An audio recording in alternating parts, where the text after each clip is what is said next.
Ahora, para continuar con nuestra segunda exposición, el Comité Técnico Nacional de Control Interno y Gestión de Riesgos presentan el tema Gestión de Riesgos Emergentes en Contabilidad y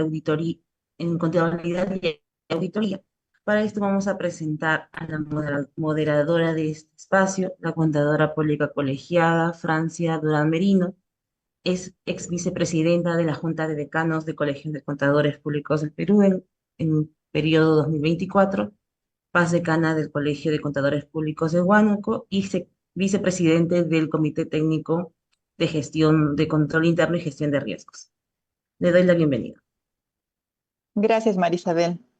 Muy buenas tardes con todos los colegas y público en general que se encuentran conectados en la sala Zoom y las diferentes redes sociales, siguiendo la programación del aniversario de la Junta de Decanos. Les saludo en nombre del Comité Técnico Nacional de Control Interno y Gestión de Riesgos. Y en esa fecha especial, expreso mi saludo de felicitación por el 27 aniversario de nuestra máxima institución representativa de la profesión. Y deseo éxitos a nivel nacional e internacional en bien de todos los contadores públicos y de nuestro país, considerando que nuestra profesión está vinculada con el desarrollo público y privado. Es por ello que el Comité Técnico Nacional de Control Interno en esta ocasión presentamos al magíster CPC Armando Villacorta Cabero como el ponente, y antes de eso voy a describir brevemente su currículum vitae. Él es contador público y licenciado en Administración por la Pontificia Universidad Católica del Perú. Magíster en Contabilidad con mención en Banca y Finanzas por la Universidad Nacional Mayor de San Marcos. Y magíster en Informática por la Pontificia Universidad Católica del Perú. Posee estudios doctorales en Administración de Negocios por la Pontificia Universidad Católica del Perú en convenio con la Universidad de Maastricht, Holanda. Cuenta con amplia trayectoria en auditoría interna y financiera, administración y finanzas, gestión de riesgos y control interno. Con experiencia en sectores de servicios financieros, minería, industria, construcción, universidades y empresas públicas. Ha sido socio en RSM Internacional y Ecovis, así como gerente de administración y finanzas en Volvo Finance Perú y Financiera TFC, Sociedad Anónima. Además, es auditor interno certificado CRMA, CFSA, CGAP y CCSA de Estados Unidos y cuenta con certificaciones internacionales en NIF y NIA con el ICAF de Reino Unido. Su liderazgo gremial incluye haber sido presidente de la Federación Latinoamericana de Auditores Internos, presidente del Instituto de Auditores Internos del Perú y director del Colegio de Contadores Públicos de Lima. Además, es autor de diversas publicaciones, como son Auditoría Práctica de Estados Financieros bajo NIA y Papeles de Trabajo de este año, Contabilidad para Gerentes, Emprendedores y Administradores del año 2023, y Productos y Servicios Financieros en el año 2006, todos editados por el Instituto Pacífico y otras casas editoriales. Nuestro ponente nos compartirá el tema Gestión de riesgos emergentes en contabilidad y auditoría. Adelante, estimado colega Armando. Bien, muchas gracias, Francia. Muchas gracias a la Junta por esta invitación en su 27 aniversario. Como bien comentaba la colega, es, es muy pocas ocasiones uno cumple 27 años institucionales y creo que el gremio requiere ese reconocimiento, ¿no? Y un reconocimiento compartiendo conocimientos ayuda mucho a el crecimiento de toda la profesión y estos foros sirven para eso, ¿no? Eh, Felicito también a Justo Manrique. La verdad que la presentación que hizo, yo tuve la oportunidad de estar escuchándola primero por Facebook y luego por por Zoom, y es bastante reflexiva, ¿no? Yo creo que eh, vamos a tomar un poco de lo que comentaba Justo y vamos a hablar un poco de riesgos en contabilidad y auditoría. Eh, ¿Qué podemos nosotros reflexionar inicialmente, ¿no? Podemos reflexionar un poco sobre cómo nuestros clientes y también nosotros estamos viendo los riesgos en las compañías. Y la amarga experiencia que tenemos en relación a este tema nos hace recordar el caso del COVID-19, ¿no? El COVID-19 ha sido un riesgo de esos que se denominan cisne negro que paralizan al mundo, ¿no? Y obviamente generaron en realidad en el mundo de servicios y en nuestra vida cotidiana un cambio que hasta ahora muchos no nos percatamos que ha sucedido, ¿no? Pero así como sucedió con el COVID-19, que fue un riesgo que apareció eh, y en poco tiempo paralizó al mundo, y lo más complejo aquí era que era un enemigo invisible porque uno no sabía dónde podía estar la enfermedad, nos lleva a una reflexión, ¿no? O sea, la incertidumbre que nos rodea, nosotros estamos preparados para gestionarla y como servicios profesionales, como disciplinas que trabajan sobre la base del servicio a empresas, contabilidad y auditoría, estamos preparados para enfrentar un mundo de cambios.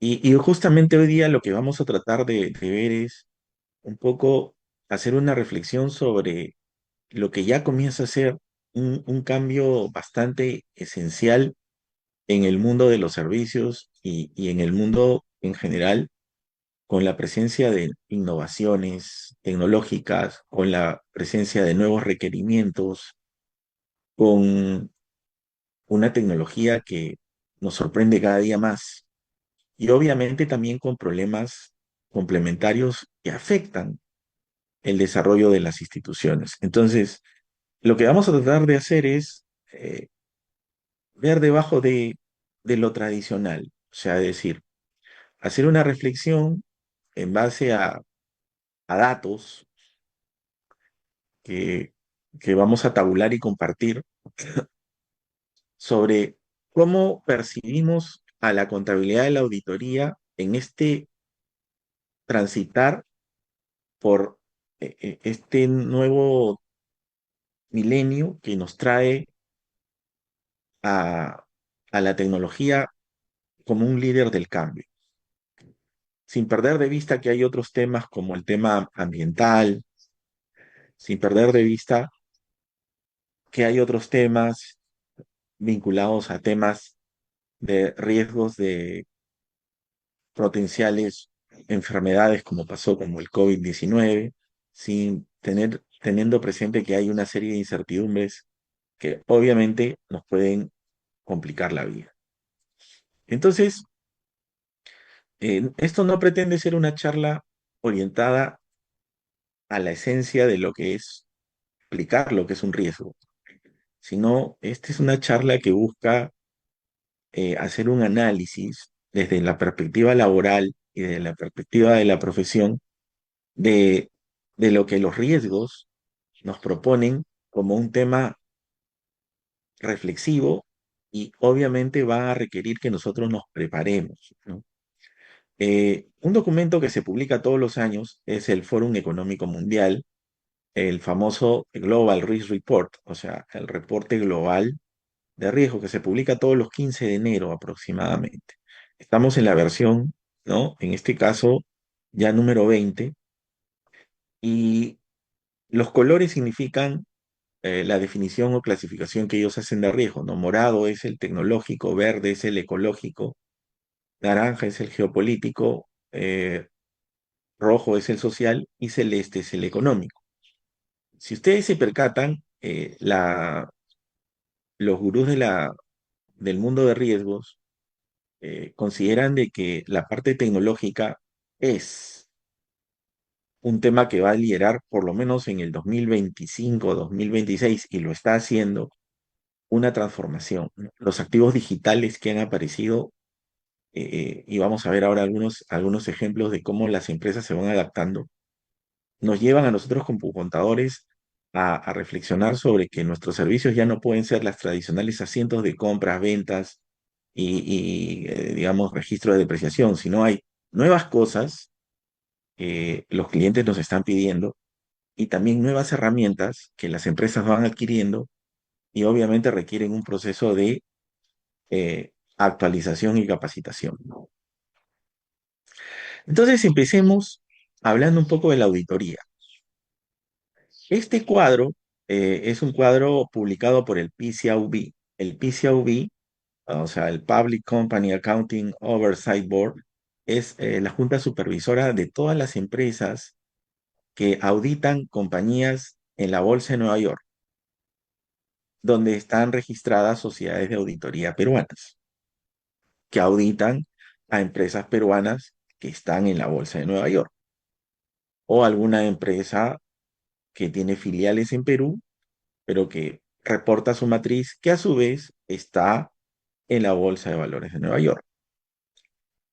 Y aquí hay un tema bien interesante, ¿no? Esta organización que hace una supervisión desde el año 2005 de las actividades de los auditores, ya de manera intensa, eh, en los últimos años ha estado generando multas y sanciones a los profesionales de la auditoría, ¿no? O sea, es decir, ellos supervisan la labor de las empresas que auditan a las empresas que están en la Bolsa de Nueva York y cuando no cumplen con los lineamientos técnicos o los estándares éticos, los multan, ¿no?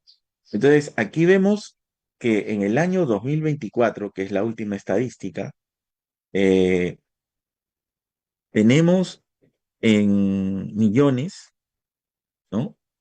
Multas por 40 millones, ¿no? Y solamente una sola sociedad de auditoría ha sido multada, este es un tema récord, con 25 millones de dólares, que es la representante de KPMG en Países Bajos, ¿no? Que antes era Holanda. Ahora, ¿cuáles son los temas por los cuales se sanciona? Y esto va de la mano un poco con lo que hablaba justo hace un momento, ¿no? Digamos, tratando de documentar un poco la esencia de por qué es importante eh, que los profesionales en las disciplinas tanto de contabilidad y auditoría respeten las normativas y se preocupen un poco más por los temas éticos. El PCAOB, ¿no? Como ustedes pueden ver, en los primeros años, aquí está marcado por la administración de los presidentes de los Estados Unidos. La primera gestión donde ellos comenzaron a sancionar, el presidente era Bush, luego estuvo Obama, que tuvo dos gestiones, luego viene Trump, este, su primera gestión, y bueno, Biden, que acaba de salir. Entonces, falta la estadística del 2025, obviamente. Pero, ¿por qué han sancionado a las empresas auditoras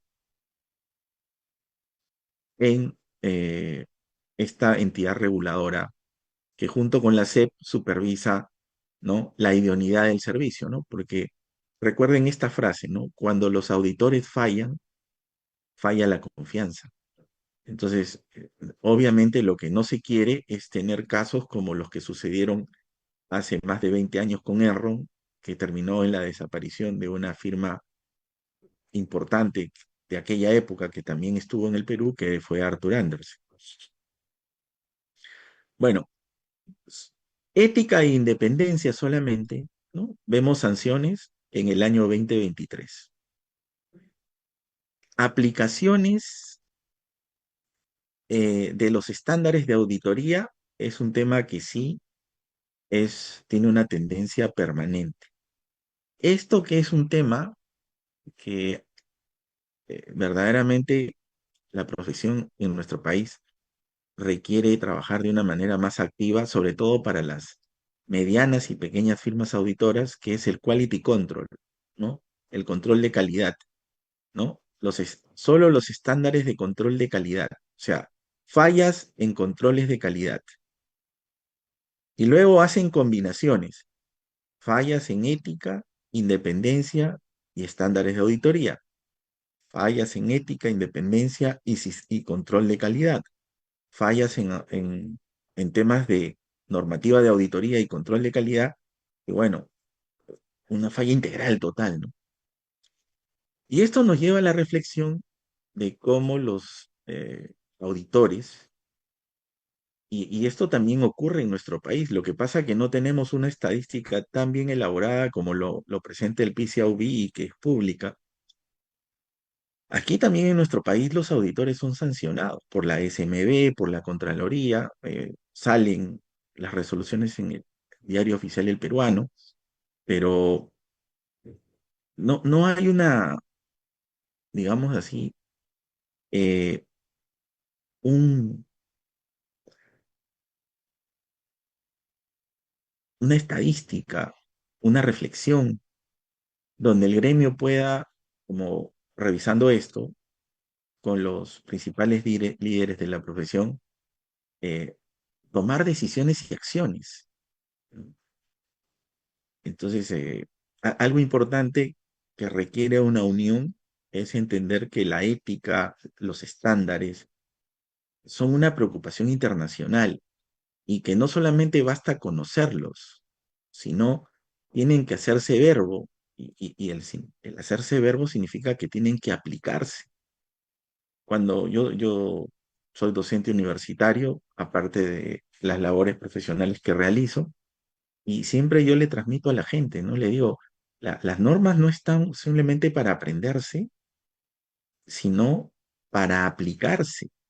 Y eso significa que se deben volver verbo, se deben volver acción, sobre todo en temas éticos, en temas de independencia y en temas de quality control. Cuando una sociedad de auditoría le, eh, le hace la auditoría a una empresa que también le hace servicios de asesoría en impuestos, en contabilidad, en inventarios, comenzamos a tener problemas de independencia.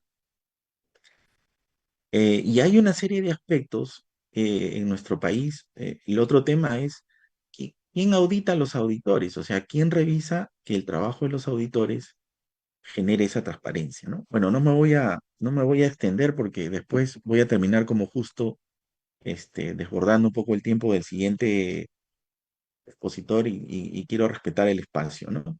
Entonces, en, en Europa, este libro al cual ustedes pueden acceder en versión en español en Amazon, escritas por las autoras Mazzucato, que es una italiana, y Collington, que es una danesa, proponen un tema interesante, ¿no? El libro se llama El Gran Engaño, traducido al español, y es un libro que cuestiona la consultoría de las grandes corporaciones. O sea, cuestiona a los consultores y a los auditores, ¿no? Y menciona que las consultorías erosionan las capacidades de gestión de las empresas. Es una crítica bastante fuerte. Los invito a leerlo. No me voy a detallar mucho en el tema, pero va de la mano un poco con lo que vimos en la lámina anterior. O sea, a veces estas consultorías generan una serie de crisis, ¿no? Entonces, aquí hay una serie de reflexiones sobre lo que escuchamos de los contadores y auditores en los pasadizos de los clientes. Por ejemplo, algo que se critica, dice, envían equipos jóvenes con poca experiencia a realizar tareas complejas. No aplican lo que proponen en sus propias empresas. Muchas veces no adoptan tecnologías disruptivas en sus procesos de auditoría o consultoría. No siempre explican claramente sus métodos, fuentes o criterios de evaluación. Auditan empresas a las que también le ofrecen servicios. Sus servicios suelen ser muy caros, lo que limita el acceso para organizaciones pequeñas o públicas. Diagnostican problemas que ellos mismos contribuyen a crear. Entonces, esas son algunas críticas que se establecen en el mundo de la consultoría, la auditoría y la contabilidad, ¿no? Por ende, ¿no? Para cerrar esta primera parte de la presentación, eh, hay que ceñirnos a los estándares. Y no voy a ahondar más porque creo que justo lo hizo de una manera muy apropiada, ¿no? Voy a entrar al tema central de mi presentación, que es riesgos emergentes, ¿no? Enfrentamos una serie de riesgos. Yo creo que en nuestro país los riesgos que más se materializan y que toman la connotación de emergente están ligados a los temas medioambientales. Estamos comenzando a sufrir una transformación ambiental en diferentes zonas del país, ¿no? Quizás en Lima no se nota, pero hay zonas de la selva donde ahora la lluvia demora en llegar y hay zonas de la sierra donde las heladas se quedan más tiempo, o hay zonas donde los glaciares se están deshielando. Entonces comenzamos a darnos cuenta que el mundo disruptivo generado por el efecto de carbono, que es la contaminación del medio ambiente, es un tema y que está en agenda de los contadores, porque esto está en la normativa ESG, ¿no? Ya tenemos publicadas la ESG 1 y la ESG 2, que la SMB y la SBS están proponiendo a sus regulados ser más intensos en eso. La corrupción que toma modalidades innovadoras y la nueva tecnología. Por ejemplo, esta es una noticia de hace 15 días, ¿no? El banco HSBC, que es un banco hongkonés que estuvo en el Perú, hace trading con computación cuántica, ¿no? La computación cuántica es la nueva tendencia que todavía está en etapa de infancia de el procesamiento de información. Las computadoras cuánticas son computadoras que se manejan en ambientes de menos 30 o 40 grados bajo cero y que hoy día está liderado por IBM. Bueno, ¿qué es un riesgo emergente, no? Para tener un poco la idea de cómo situarnos en el diagnóstico que estamos presentando. Es un riesgo derivado de un peligro nuevo en relación con el cual puede situarse en una exposición significativa, ¿no? Eh, Normalmente tenemos los riesgos convencionales, que son conocidos, que ya tenemos inclusive normativas, tenemos manuales, tenemos matrices, pero los riesgos emergentes tienen características complejas, son vagos, eh, tienen pocos controles diseñados para ellos, ¿no? Y lógicamente no existen marcos regulatorios, ¿no? Por ejemplo, recién la inteligencia artificial ha comenzado a regularse en el Perú. En Europa ya se regula desde hace 2 años atrás, ¿no? Entonces, pero igual, el uso de la inteligencia artificial todavía sigue siendo un tema complejo, ¿no? ¿Cuáles son los principales riesgos entonces y novedosos? Principalmente están en el lado digital, ¿no? La aparición de activos digitales, uno de ellos es las criptomonedas, otro es el uso de la inteligencia artificial, la robótica, ¿no? El medio ambiente, son elementos que sí están afectando el trabajo del contador público y también de los auditores. O sea, requerimos hoy día una visión distinta de cómo enfrentar los reportes corporativos, porque obviamente nosotros nos basamos en reportes que preparamos para nuestros clientes, ¿no? La contabilidad y en la auditoría revisamos, ¿no? La razonabilidad de esos reportes. Pero cada vez más a la contabilidad se le está pidiendo innovación, sobre todo en la parte de notas, y también pensar en un futuro en incorporar la contabilidad social, que ya se viene trabajando hace mucho tiempo, ¿no? Y entonces, aquí viene algo fundamental, ¿no? Cuando nosotros entramos en algo nuevo, donde no tenemos datos, donde no tenemos antecedentes, donde no tenemos referencias, se impone el juicio profesional, ¿no? Este es un ejemplo que quiero colocar, ¿no? para dar una idea por analogía de lo que estamos expresando. Durante la Primera Guerra Mundial aparecen los aviones por primera vez eh, como parte de la estrategia de guerra. Cuando llegan los aviones a la guerra, los ingleses dicen, bueno, a nosotros nos gustaría tener una estadística de cuáles son las zonas vulnerables de nuestros aviones, o sea, dónde los enemigos nos atacan y nos vulneran. Pero hay un problema, que los aviones que se estrellan, no hay forma de ver por qué se estrellaron. O sea, no tenemos datos, no tenemos historia, no tenemos antecedentes. Y eso es muchas veces lo que vamos a vivir en esta nueva etapa de la contabilidad. Van a haber cosas novedosas o en la auditoría que van a aparecer de forma disruptiva sobre las cuales no tenemos antecedentes. Entonces, ahí que vamos a imponer nuestro juicio profesional. En este caso, los estadísticos que hicieron dijeron, bueno, no podemos analizar a los aviones que se fueron derribados, pero sí podemos analizar a los aviones que regresaron. Y mapearon, creo que el dibujo no está muy claro, pero abajo está, eh, dibujaron un avión y con puntos reflejaron las zonas donde habían sido atacados los aviones que regresaron. Entonces, obviamente quedó una zona, un espacio en blanco y dijeron, bueno, eso es la zona por donde posiblemente los aviones estén siendo derribados y los reforzaron, ¿no? Bueno, cuando hablamos de riesgos emergentes, entonces hablamos de riesgos que van a ser, digamos, el fundamento de nuestro trabajo en los próximos tiempos. Y ahí lo que la ISO 31050, que es una directiva orientada a este tema, propone es la creación del Centro de Inteligencia de Riesgos. Es decir, ya no solamente identificar el riesgo, ¿no? Ya no solamente gestionarlo, sino adelantarnos en el tiempo. Y las grandes compañías lo están haciendo. O sea, las empresas comienzan a sentir que anticiparse al futuro, que no es, que ahora tiene una diferencia. La velocidad con que los cambios se dan es realmente asombrosa, ¿no? Fíjense ustedes, a Netflix le tomó 3 años y medio llegar a 1 millón de suscriptores.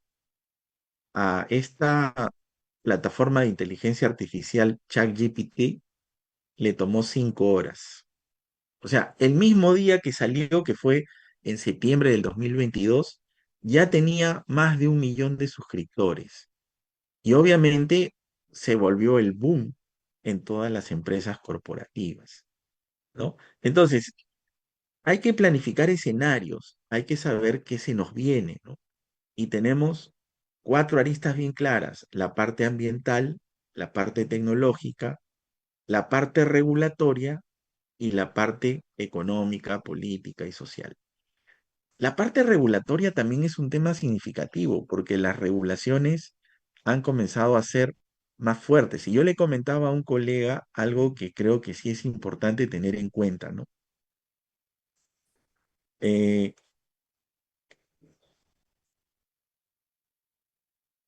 eh, las multas a las firmas auditoras y, y las penalidades que los contratos están generando a los servicios de contabilidad cada vez son más onerosos, ¿no? Antes las empresas, cuando te contrataban como contador, no pensaban en penalidades. Hoy día dicen, bueno, ¿qué pasa si yo te contrato como contador y tengo una contingencia de SUNAT generada por un error de tu equipo? ¿Quién paga la multa? ¿No? Y también pasa que cuando una sociedad de auditoría no cumple, como vimos el caso de PCAUB, con estándares, no documenta apropiadamente, cada vez las multas también se están volviendo más onerosas. Entonces, el tema regulatorio es un tema que puede llevar a que el estudio contable o la sociedad de auditoría inclusive desaparezca. Empecemos por ESG, ¿no? Y esto rápidamente porque para dar un espacio si tienen alguna consulta. En la parte de ESG, los pilares que nos piden revelar ahora, porque la primera etapa de la norma S1 y S2 es entender eso. Y hay mucha gente que no entiende qué es ESG, ¿no? Y ESG te pide que tú reveles cómo la empresa está trabajando los tres pilares, ¿no? ESG es la denominación en inglés, ¿no? Es Environment, Social and Governance, ¿no? Entonces, en la parte medioambiental, ¿cómo estamos trabajando el cambio climático?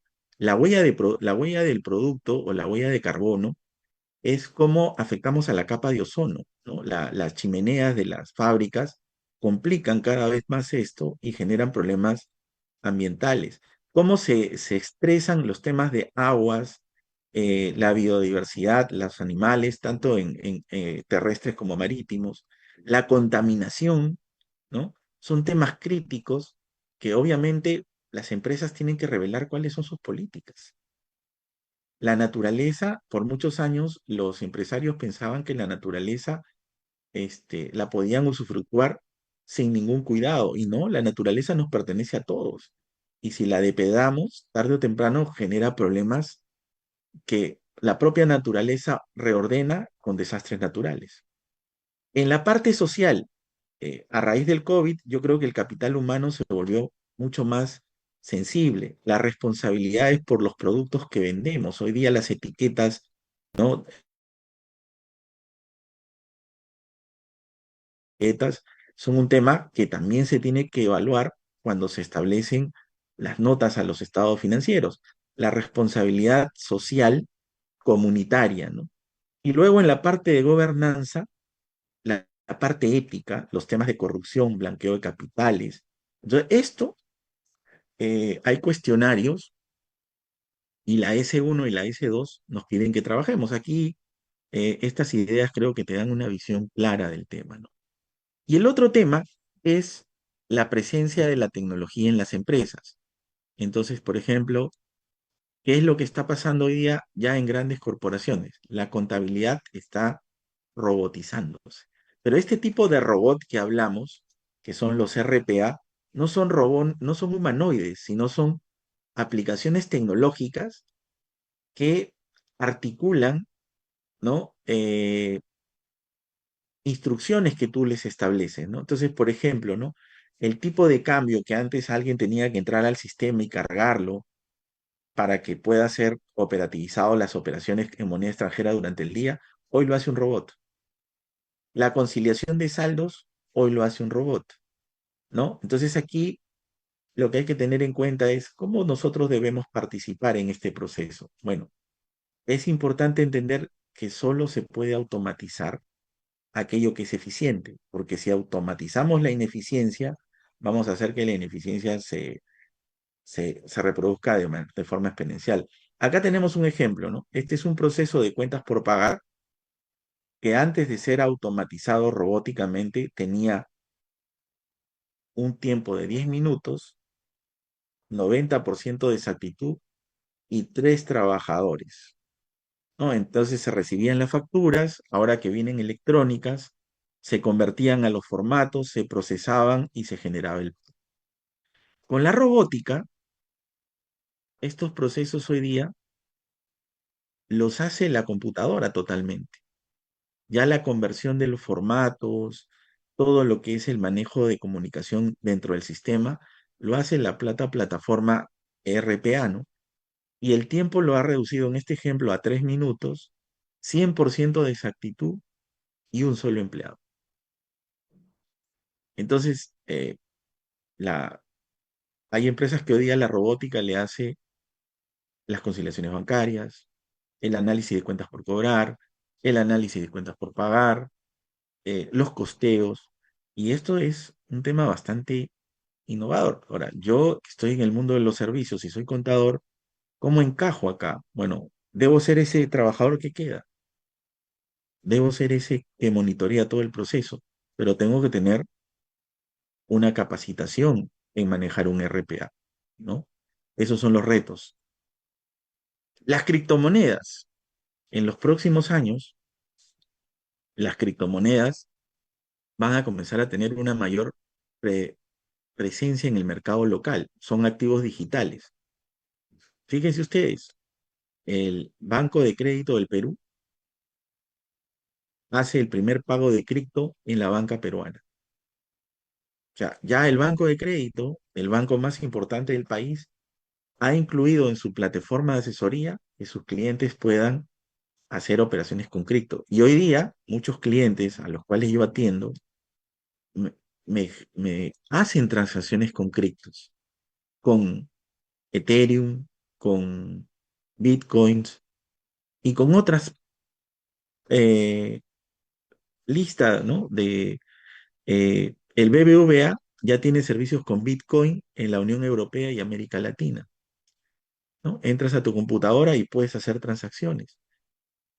Claro, entonces, Trump eh, elevó el valor de la cripto por encima de los $100.000 antes de ingresar él a esta segunda fase de su gobierno. La cripto estaba la Bitcoin estaba en 60, ahora está por encima está bordeando los 100.000. Y obviamente es un instrumento bien interesante porque tiene bastantes ventajas. Por ejemplo, yo tengo muchos amigos que envían dinero a sus familiares o reciben dinero de sus familiares del extranjero usando criptos, porque la comisión es solamente 0,1%. Es súper barato. Y ustedes me dirán, pero eso no fluctúa, no sube. Sí, pero esas fluctuaciones, tendrías que ser bien, digamos, como se dice criolladamente, tener mala suerte de que justo cuando vayas a hacer la transacción haya un hipo, ¿no? Eso sí hay que tener cuidado. Ahora, en el mundo cripto hay estafas, hay una serie de aspectos. Y el otro tema es la lucha contra la corrupción. Y acá hay algo bien interesante, ¿no? Eh, Perú, el año 2022 ocupaba el puesto 101 y ahora Perú ha caído al puesto 127. Pero ¿saben cuál es lo anecdótico? Que los consultores han certificado más de 2.500 empresas en gestión antisoborno y no se nota el trabajo. Eso es lo que el libro que les comenté al inicio decía, ¿no? O sea, las consultorías muchas veces te llenan de formatos, te llenan de manuales, pero no te dan un producto tangible. Y este es un caso donde lamentablemente las consultoras no están acertando. Y no están acertando porque este sistema de gestión antisoborno lo están usando como un sello nada más. Es un requisito para postular, pero no lo están tomando en serio, ¿no? Bueno, para terminar y ya darles paso a consultas, como ustedes pueden ver, los riesgos invisibles son los más peligrosos. O sea, la, la tec- recuerden algo, la tecnología, cuando aparece con un nuevo producto, a diferencia de lo que pasaba hace muchos años atrás, ya no te da mucho espacio para reaccionar. Y obviamente una de las profesiones más expuestas es la contabilidad. La auditoría todavía no. La auditoría tiene una ventaja, que la etapa del dictamen requiere de mucho análisis donde todavía la IA no tiene campo. La confianza es el activo más frágil. Tanto la auditoría como la contabilidad no pueden erosionar su confianza. Debemos de ser más fuertes en el tema, ¿no? Debemos reinventarnos, debemos aliarnos a la tecnología. Conversaba yo hace poco con una persona de Uruguay y me decía, mira, mi equipo contable ha decidido desarrollar una aplicación interna que la estamos ofreciendo a los clientes, donde también estamos metiendo parte de la inteligencia artificial. Entonces, si tú no inviertes en tecnología, es muy posible que en el largo plazo o no la adquieres apropiadamente, quede fuera del mercado. Recuerden que ya las facturas son electrónicas, todos los sistemas de información a SUNAT es electrónico, y eso está trayendo bastantes problemas, ¿no? Bueno,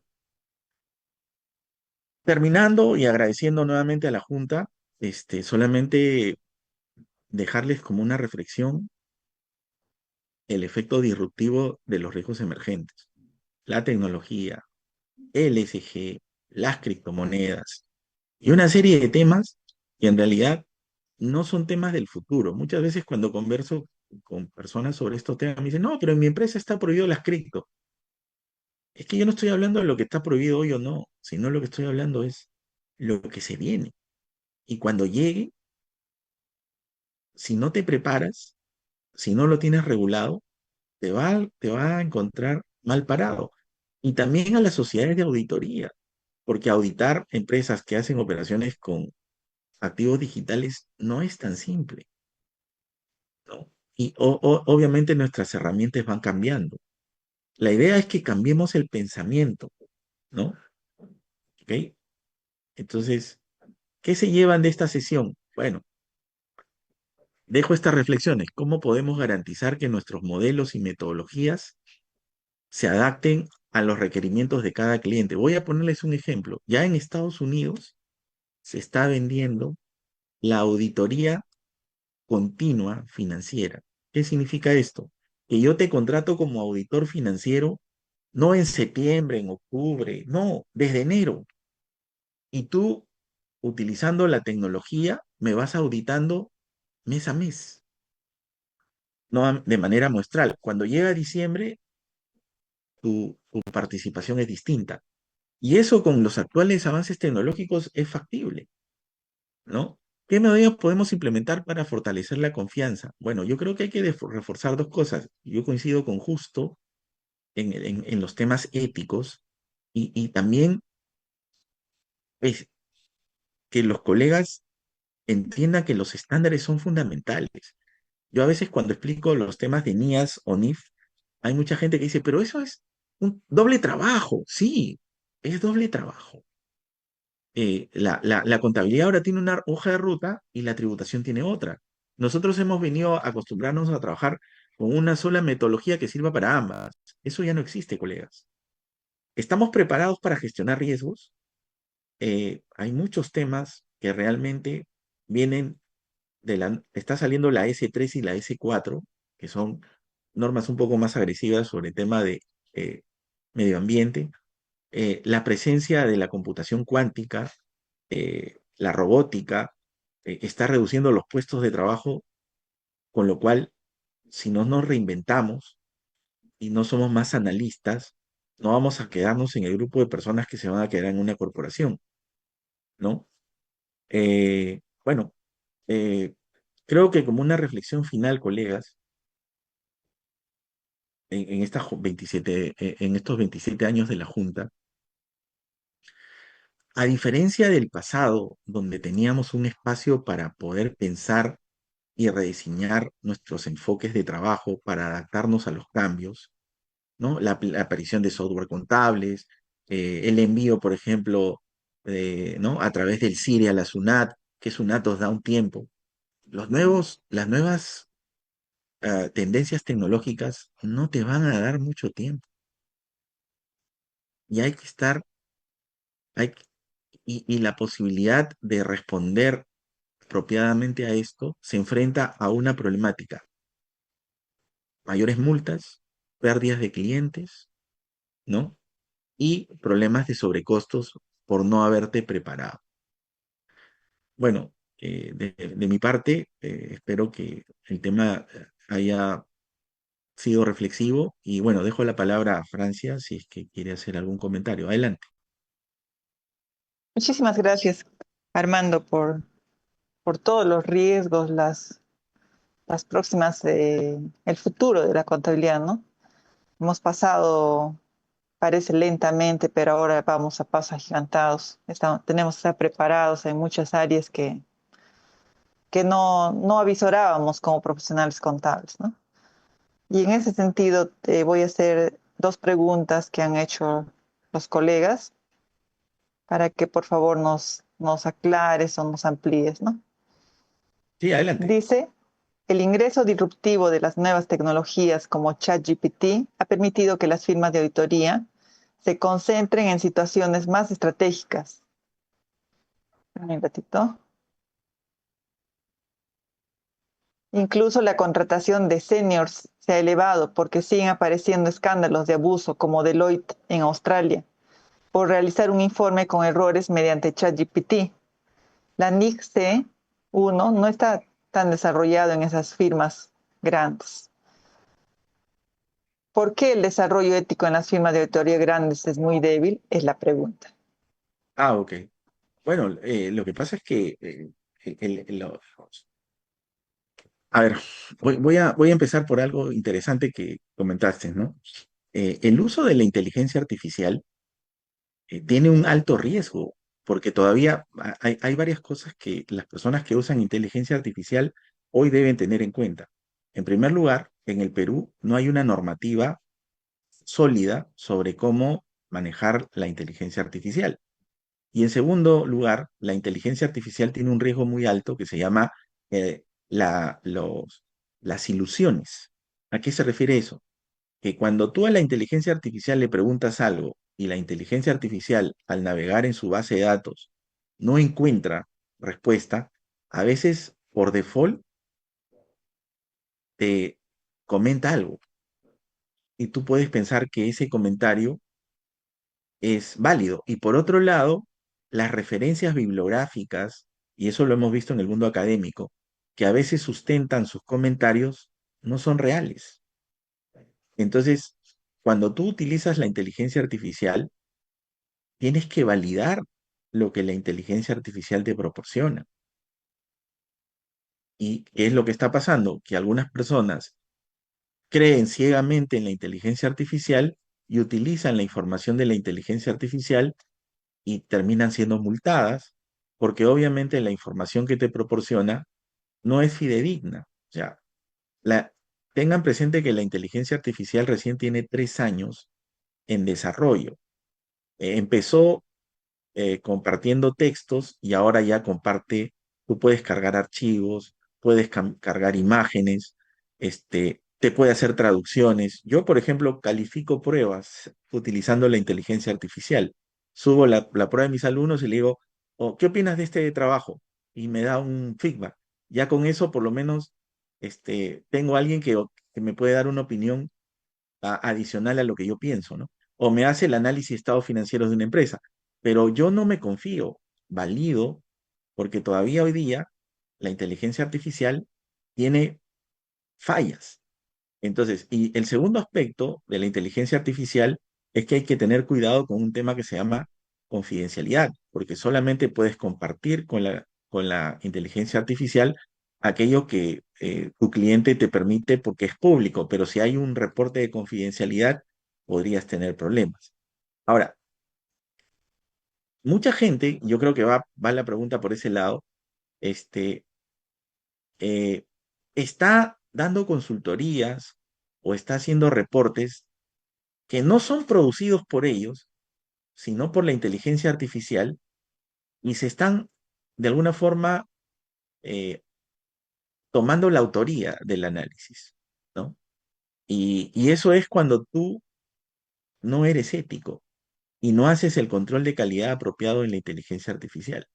Vuelvo a repetir, la inteligencia artificial hoy día es un tema de alto riesgo porque no hay que creerle todo, hay que validarlo. Y yo lo veo en el mundo de la investigación académica y también lo veo en el mundo de la consultoría.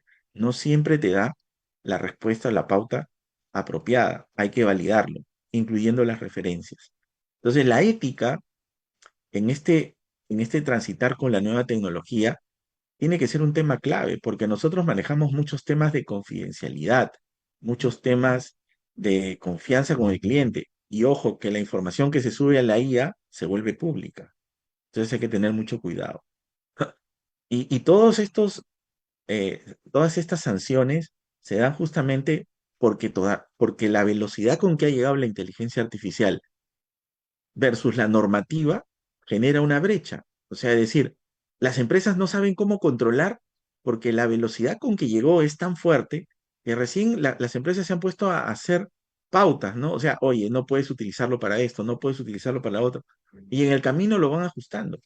Y eso es lo que pasa con la nueva tecnología. Llega tan rápido que la normativa no te permite trabajar apropiadamente.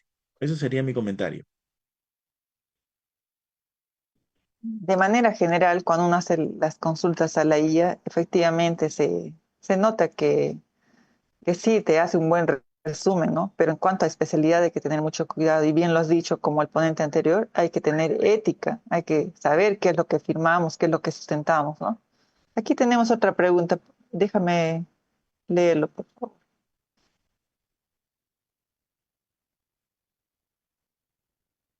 El colega Alex Yance pregunta, entonces debemos tener en la currícula, obviamente, la facultad más data analítica para la formación de nuevos contadores. Sí, mira, hay un problema académico siempre, ¿no? Y eso se debe a que los protocolos educativos tienen una burocracia. Entonces, voy a ponerte un ejemplo, ¿no? Hoy día a mí me llaman de varias universidades y me preguntan si yo puedo dictar contabilidad con inteligencia artificial, auditoría usando inteligencia artificial, tributos usando inteligencia artificial. Y yo le digo, esos son procesos que recién nosotros estamos aprendiendo. No, no, pero es que en la malla ya hemos puesto que el curso se tiene que llamar contabilidad e inteligencia artificial y estamos buscando profesores.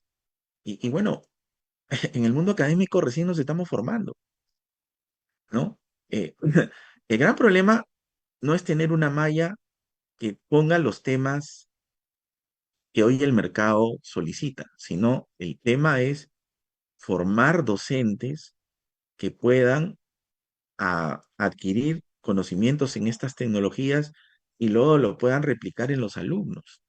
El problema va por ese lado. Hay universidades de provincias, varias universidades de provincias que me han llamado para dictar cursos de robótica e inteligencia artificial. Y yo les digo, pero ¿ustedes han puesto eso en la malla? Sí. ¿Y en su localidad hay algún docente? No, por eso estamos buscando gente de Lima.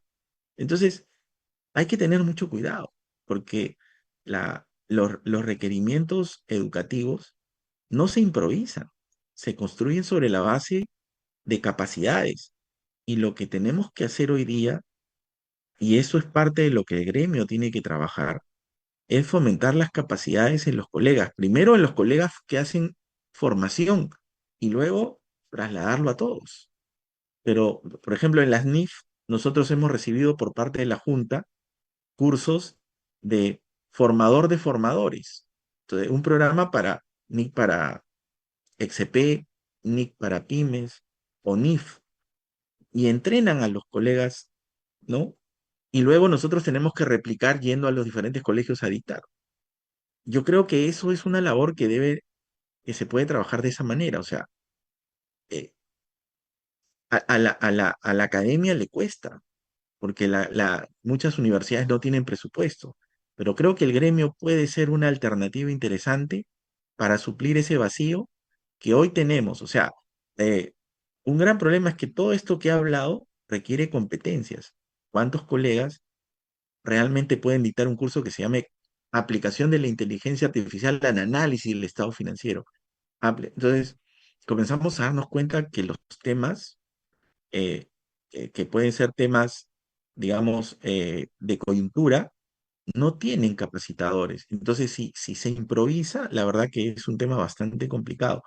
Yo, por ejemplo, en una universidad donde dicto, en los últimos 6 meses, creo que he asistido a 5 cursos que han contactado gente con experiencia de cómo aplicar la IA en trabajos de investigación científica, ¿no? Que por ahí han empezado. Entonces, y nos enseñan la DeepSeek, Copilot, Gemini, y cuáles son las potenciales ventajas de cada uno y cuáles son las limitaciones éticas que también se tienen. Pero no, este no es un tema que le corresponde solo a la academia. Yo creo que el gremio tiene que poner bastante de su parte y creo que la Junta debe comenzar a reflexionar porque debemos hacer formador de formadores, o sea, debemos formar gente con experiencia en IA que pueda replicar eso en las diferentes universidades de provincias y Lima y poder dar al mercado algo que hoy en contabilidad no encontramos. Esa es mi respuesta. Muchas Tu gracias, micro, Armando. Sí, Sí. voy a leer la última pregunta, aunque hay varias. Los colegas que están en sala Zoom te agradecen por la ponencia. Es un tema nuevo, es un tema importante. Y acá te leo una de las últimas preguntas. Dice, usted ha dicho que hay cambios y hay hoja de ruta para la contabilidad y la tributación. Son diferentes. Esa hoja de ruta en una siguiente charla sería bueno que nos explique, debe ser, ¿no? Que nos Ah, ok, ilustre, que nos claro. ilustre. Sí, Ya están eso es, comprometiéndote para una claro, siguiente así, charla. sí, es algo muy corto. O sea, si tú eres un contador que normalmente no veías a las NIF y solamente veías a la SUNAT, y ahora quieres ver al mundo de las NIF tienen una historia distinta, reportes y tratamientos distintos, hojas de trabajo distintos a lo que la tributación genera, pero hay conciliaciones y eso se construye de una manera bastante interesante. Muy bien. Bueno, muchas gracias. Yo creo que hay que darle Sí, te espacio voy a también leer esto, Armando, para ya ir terminando. Estimado ponente, dice, sería bueno elaborar una matriz de consistencia con respuesta a NIA 220 en los procesos de auditoría financiera, de tal forma que no haya escándalos como el de Deloitte. Bueno, es una preocupación. Te Sí, yo agradecemos, creo que muy bien, muchas gracias. te agradecemos, Armando, por haber accedido a esta invitación y por apoyar en este aniversario de la difusión del conocimiento. Muchísimas gracias también al Muchas público gracias. presente y continuemos con las charlas. Gracias a todos. Hasta luego. Gracias, Marisabel. Continúa, por favor. Muchas gracias, señora Francia, también al señor Armando por la exposición y al Comité Técnico de Control Interno y Gestión de Riesgos.